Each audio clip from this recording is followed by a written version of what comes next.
पश्चिमी जबालिया में इजरायली सेना का ग्राउंड ऑपरेशन। आईडीएफ ने हमास के कमांडर को मार गिराने का दावा किया। नखाबा कंपनी कमांडर अहमद मूसा और उमर एलहांडी ढेर। आईडीएफ के इंटेलिजेंस डिवीजन का ऑपरेशन जारी।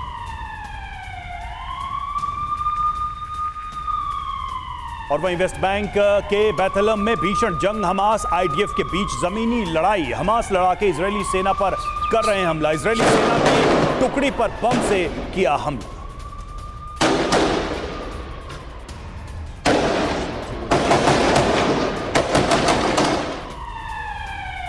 और इस बीच हमास की सुरंगों को लेकर एक बड़ी खबर आ रही है। बेडरूम में भी सुरंगें मिल रही हैं। आईडीएफ के सर्च ऑपरेशन के दौरान मिली हैं सुरंगें। ये देखिए तस्वीर हम आपको दिखा रहे हैं। दरअसल गाजा पट्टी के वो तमाम इलाके जो अब पूरी तरह से आईडीएफ के कंट्रोल में हैं, वहां पर घरों में भी छापेमारी चल रही है और कई घरों में इस तरह की सुरंगें बेडरूम के अंदर मिली हैं। आप देख सकते हैं, इन तस्वीरों पर आप नजर डालेंगे तो आपको नजर आएगा बेडरूम में सुरंग से आने जाने का कैसे रास्ता बना रखा था हमास के लड़ाकों ने।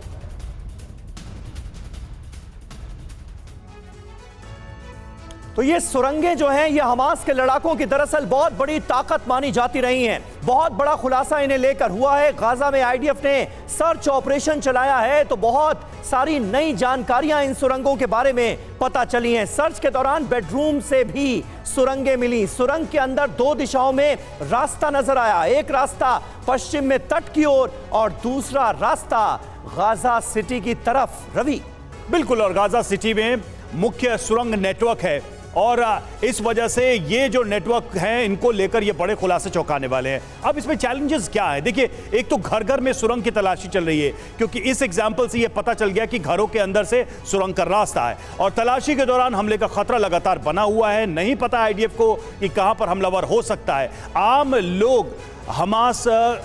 लोगों और हमास के लड़ाकों की पहचान, ये एक बहुत डिफिकल्ट काम है समीर, क्योंकि ये मिक्स पॉपुलेशन है और इसमें आइडेंटिफाई करना, जब घरों में ही सुरंग मिल रहे हैं तो बड़ा मुश्किल है कि कौन हमास का लड़ाका और कौन आम आदमी है। सही बात है और ये सबसे बड़ा चैलेंज है, बहुत बड़ी चुनौती है। ब्रिगेडियर शरदेंदु, आप किस तरह से इस चैलेंज को देखते हैं और क्या हमास के सुरंग नेटवर्क को आईडीएफ तोड़ पाएगी? न सिर्फ नॉर्थ गाजा में बल्कि इसका सिलसिला तो साउथ गाजा तक फैला हुआ हम देख रहे हैं। कई सुरंगें तो ऐसी हैं जो नॉर्थ गाजा से शुरू होकर साउथ गाजा निकल रही हैं और उसके जरिए कई लड़ाके साउथ गाजा पहुंच गए।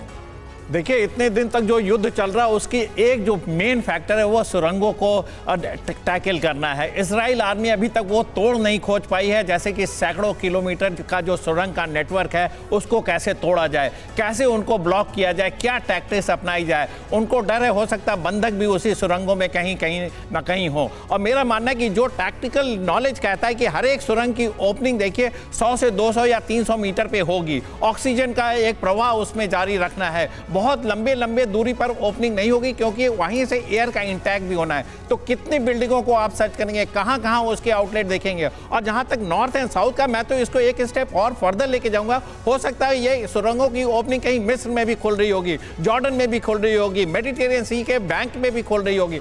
कई ऐसे तरीके के नेटवर्क होंगे जिसकी जानकारी सिर्फ हमास के लड़ाकों को है। यही एक होल्डिंग फैक्टर है, सुरंगों का नेटवर्क और होस्टेजेस। अगर ये दो फैक्टर नहीं होते तो कब गाजा पट्टी पूरी तरीके से कैप्चर कर लिया जाता है। ये दो होल्डिंग और इसीलिए आईडीएफ ये लगातार कह भी रही है कि स्पेशल ऑपरेशन चला रहे हैं, हमास के सुरंगों को हम खत्म कर देंगे और हमास को भी।